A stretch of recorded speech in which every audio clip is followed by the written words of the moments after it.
finally back. I am so excited, and I'm super excited to be back with this type of video, which is always highly requested. It is an ombre with 3D flowers, sugar, like all the pretty stuff, and it was a wedding freestyle. So I'm super excited that I got to create these for someone on their special day.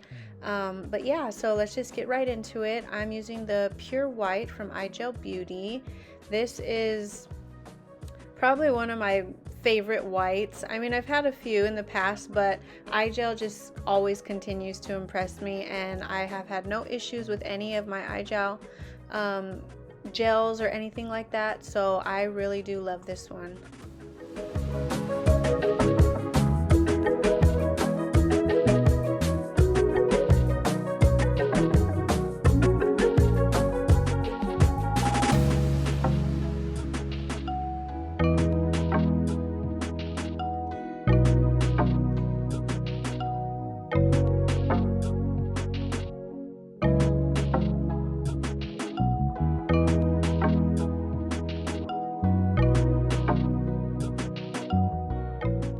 Okay, so now that we have all of the nails polished, we're gonna go ahead and get into the ombre. I'm super excited. I just love ombre.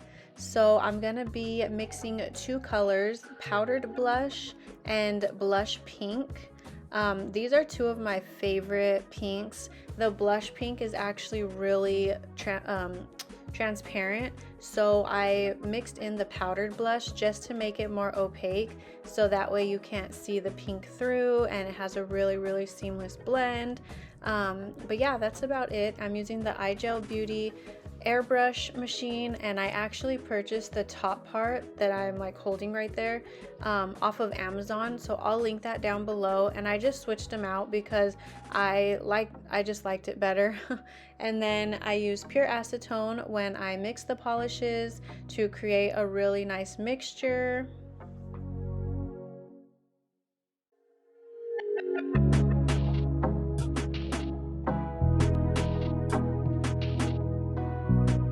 So before you use your airbrush machine, you want to clear it out every single time with just pure acetone, just in case there's any kind of like little clogs or polish or anything that was left over from the last time that you may have missed after cleaning, just because this like really opens it up. And I've never had an issue when I clean it before and after each use. It just makes my life easier, and then my airbrush pieces, they last so much longer. Like, I've literally bought this one just because I didn't like the top of the iGel one, and I was kind of searching for something different. So I bought that one and I've loved it, and I haven't had to replace it yet. So yeah. But other than that, when you're done with cleaning your airbrush and getting it all set up, we're just gonna go ahead and put our mixture into this little like shot glass. I used to put the mixture directly into the airbrush, but it kind of like I needed so much more product each time that I was continuously mixing, and it was just taking up so much time. So I decided to use the shot glass, and this has helped so much. And some people will like ask if I have way too much left over, or like maybe it seems like a waste of product, but trust me, it's not at all. It actually saves you time and product. You're not mixing as much. Everything flows seamlessly. The mixture is exactly the same the whole way through. So there's a lot of pros to this method, but if you did want to mix it in your airbrush, I mean, obviously you can.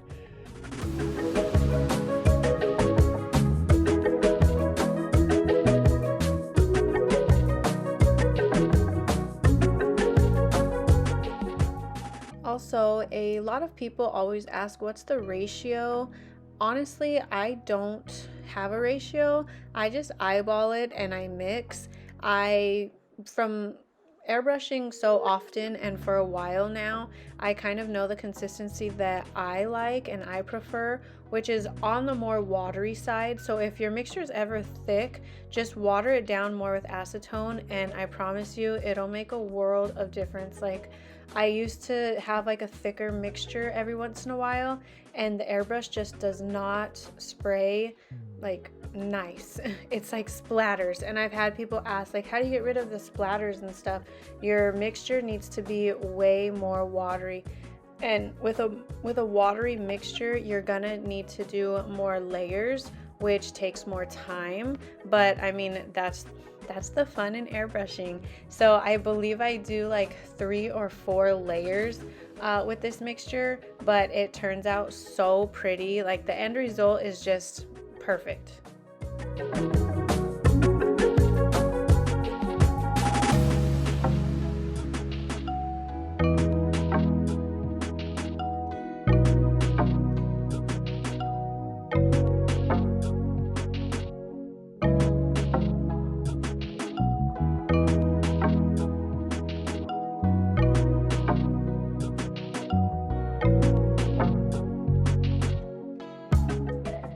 Another thing that I like to do before I even start airbrushing the nails is I'll grab that little piece of paper and airbrush on there, and just make sure that the consistency is what I wanted, the airbrush isn't clogged and nothing like that, and then I'll go ahead and get started.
So I just have to say that every time I airbrush, it never fails that I spill.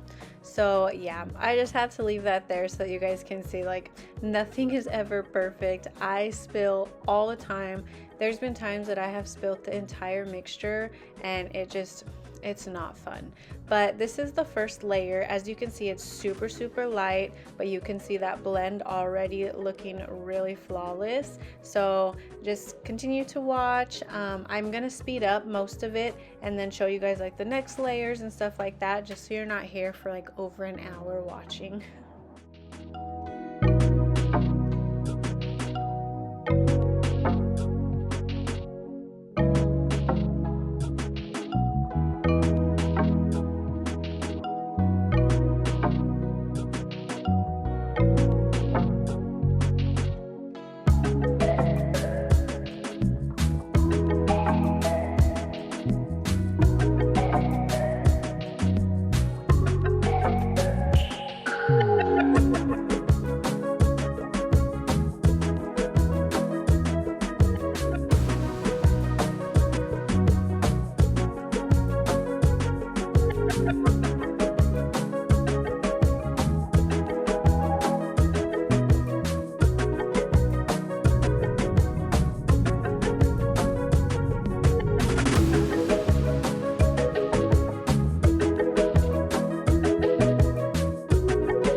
Okay, so here is, I believe, 2 layers that I did.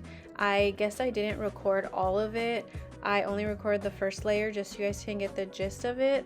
But in this clip, I'm going to show you guys another thing that I like to do just to make the ombre all look the exact same. Just like occasionally when you're doing one nail at a time, you can tend to put a lot more on one nail and then less on another nail, so it'll kind of look a different color or a different shade. But at the very end, usually if I'm doing an ombre, I will go ahead and get like the rest of what's left in my airbrush machine, and I will airbrush all 5 of the nails at the same time and just kind of go over it really lightly and make sure that they all look exactly the same.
So now that I am done with my ombre, I'm gonna go ahead and clear out whatever is left. Usually it's just like a tiny bit. So I clear it out until it doesn't spray anymore, and then I fill it maybe halfway, sometimes even more, with acetone, and then continue to spray. So this is what I'm doing right here. I'm just clearing it out with the pure acetone, so that way there's no polish left in there or anything like that. It does take a little while, sometimes maybe like up to 10 minutes of cleaning it afterwards, but trust me, it's worth it because you're not going to have clogs. Your airbrush is always going to be ready for the next use. It's well worth cleaning it after each use. So then I go ahead and get an alcohol swab or a wipe, and then I will clean in this little area right here because a lot of gel polish will get stuck in there.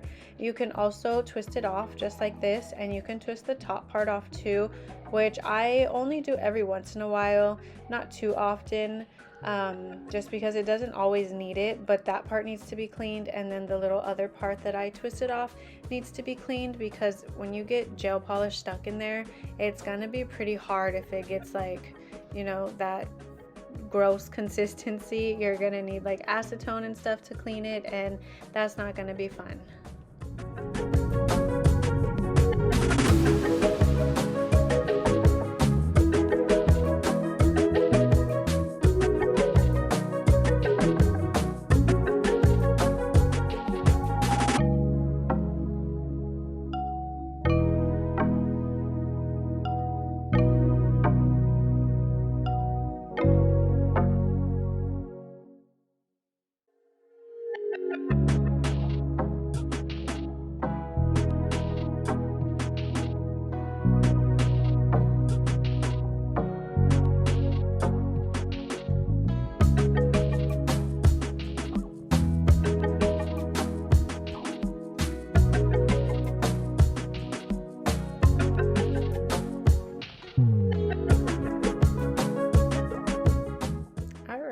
So we have cleaned our airbrush. It is ready for the next use, and this is what we are working with. I love this ombre. This was the first time I mixed those two colors specifically, and the pink, it just turned out so pretty. Like, oh, it's so pretty. So now I'm gonna go ahead and do, I believe there was 4 sugar nails. I don't remember where this glitter is from. It was one of my favorites, but because I don't remember where it's from, I cannot purchase it again. So if any of you guys have like a favorite sugar glitter that's clear that you like, please point me in the direction because I'm in need of a new one.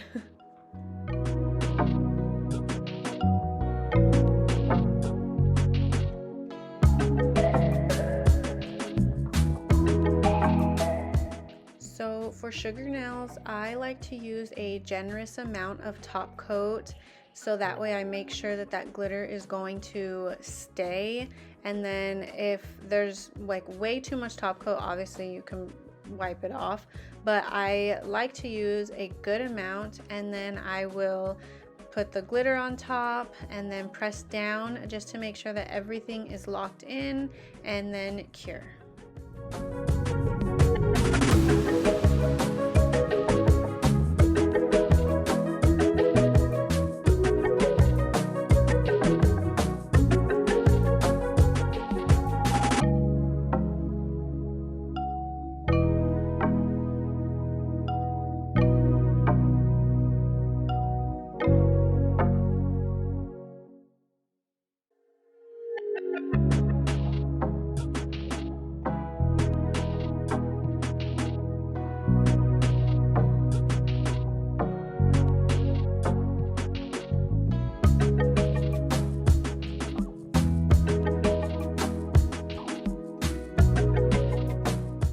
So now we're just gonna repeat the process, and I will just let you guys watch.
Okay, so those sugar nails are so pretty. I am obsessed. And so now really quick, I am going to top coat the 3 remaining ombre nails, and this is more so just to protect the ombre. I am going to be adding bling and 3D flowers, but I like to add a layer of top coat before I do that, especially when I have an ombre, just because I want to protect it, because I am going to buff them out and then get ready to do my bling placement and my flowers and all that.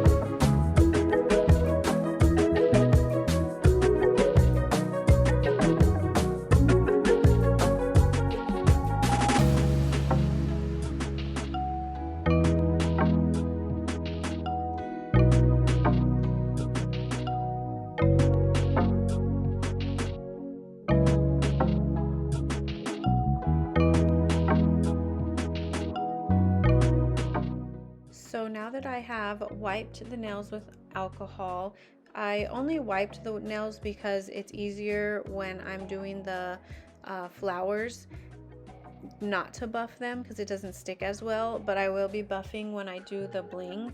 So what I like to do with the 3D, 5D art gel, whatever it's called, is I will count the number of petals that I'm gonna need on each nail, and then I like get the little beads and I will put them down and make sure I have that amount. Sometimes I'll put a little bit extra because I either drop them or something happens with that little bead. So I will put some extras usually. If not, then I just have to go back into the pot and grab more. But I feel like this makes it faster when you measure out the beads first, get the exact number that you need, and then go from there. And it helps the process.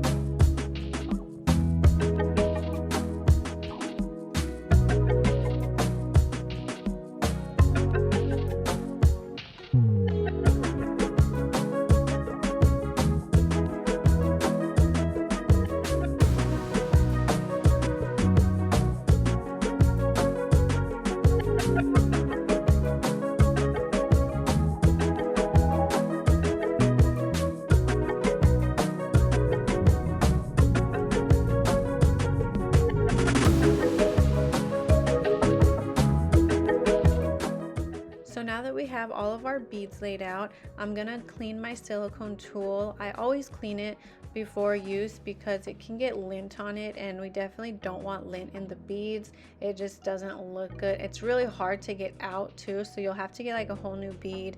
And so yeah, just clean your silicone tool prior to use. I also have an acetone, or not acetone, I have an alcohol spray bottle right above me just in case I need it, and I also have alcohol pads because when you put the alcohol on the bead, it makes it a lot easier to work with and it makes it stick to the nail. So always have alcohol if you're doing gel, like 3D gel art.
So before I start molding the gel into flowers, I am going to spray my silicone tool with the alcohol, and just a little bit. You don't want it dripping or anything, like you literally want it to just barely be wet. And then I also have the alcohol pad right there that I'm going to be dabbing it on, just so that way if it's too wet, it's going to make the gel get really watery, and we don't want that. We just want enough on there to be able to make it like really workable, and then enough to make it stick to the nail better before curing.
So now that I am happy with my flower placement, I went ahead and cured it, and now I'm gonna go ahead and add some leaves. I think there's only like 2 leaves, but this is also fun. It's a different shape than the flowers, so you can kind of see how I do those.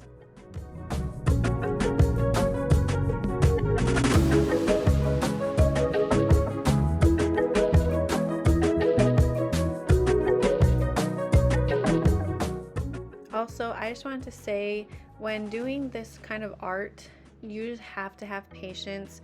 Don't get frustrated. I have dropped so many beads, and I mean, yes, it's frustrating, but at the same time, like, there's nothing you can do about it.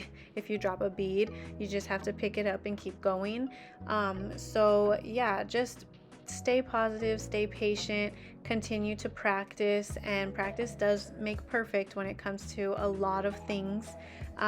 So at first I used to dread doing 3D flowers, 3D art, like anything like that. Now I love it. I crave it. If people aren't ordering it, I'm making it. Like, I just love it. But patience is key.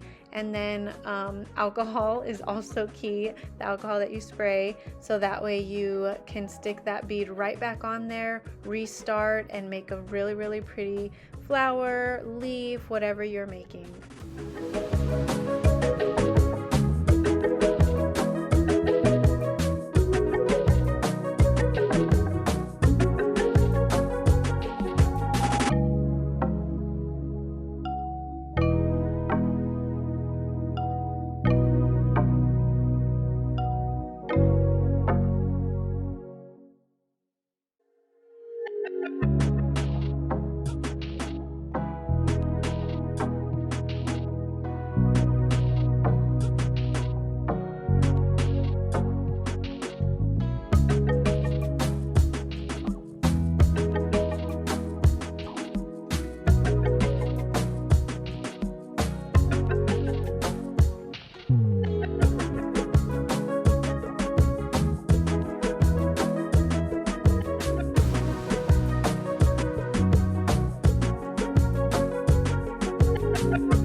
Okay, so I am super happy with how it looks. I love the flower.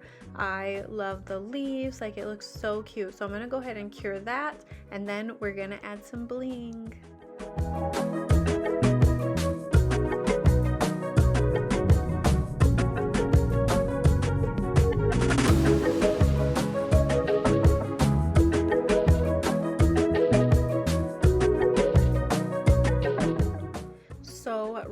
quick, something that I like to do with my gel flowers is I like to add matte top coat on top of it, because gel always cures like with a shine to it, and in my opinion I like the flowers and like the stuff that's supposed to look like acrylic, I like it to look more of a matte color. Because if you look on a lot of pictures and you see like acrylic flowers and stuff like that, they're 9 times out of 10 they're matte. So I like to give that look. It makes it look more like I used acrylic, and it just makes it gives like the flowers a different touch. So I just go in with this little detail brush that I have, and then I am going to go ahead and matte those up and then cure, and then you guys will see the difference. Also, this little detailer brush is on my site if you guys are interested. It is two-sided. This is the shorter side, and then I use the longer side for all of my Frenches. So yeah, it makes it super easy.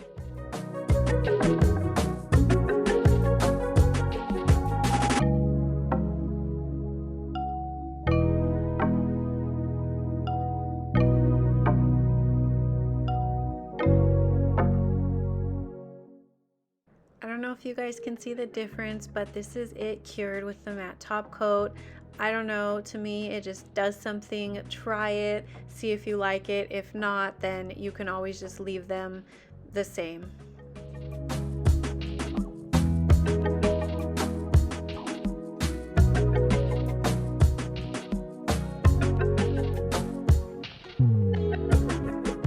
So for bling, my go-to has always been Zulay bling adhesive. It is the strongest bling glue you will ever use. It's amazing.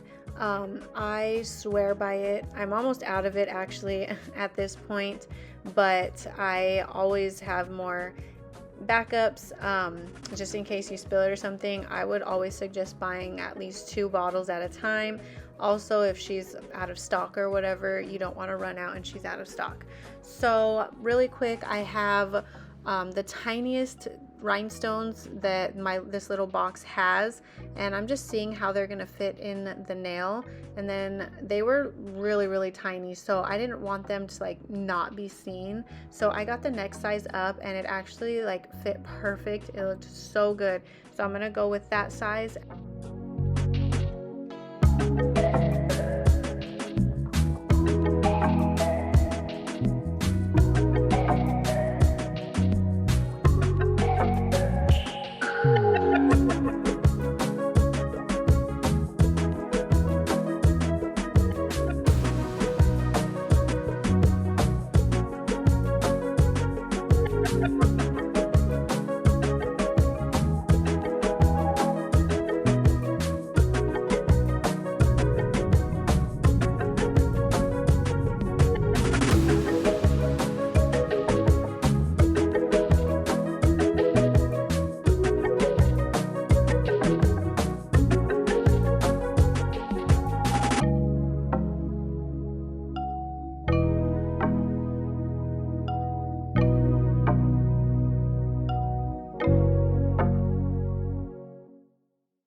Lastly, we're going to be adding bling to the remaining 2 nails. Nothing too crazy. She wanted them very classy, not too much for her wedding day, but still, you know, blingy, cute, fun. So we're just going to go ahead and add some bling, and then I'm going to let you guys watch, and then I will show the final result at the end.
the bling is done. This is what I have came up with. I just felt like, you know, this was enough bling. They turned out so cute.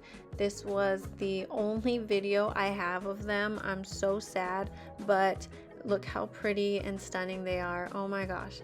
I just want to say thank you guys so much for watching this video. I have another one coming next week.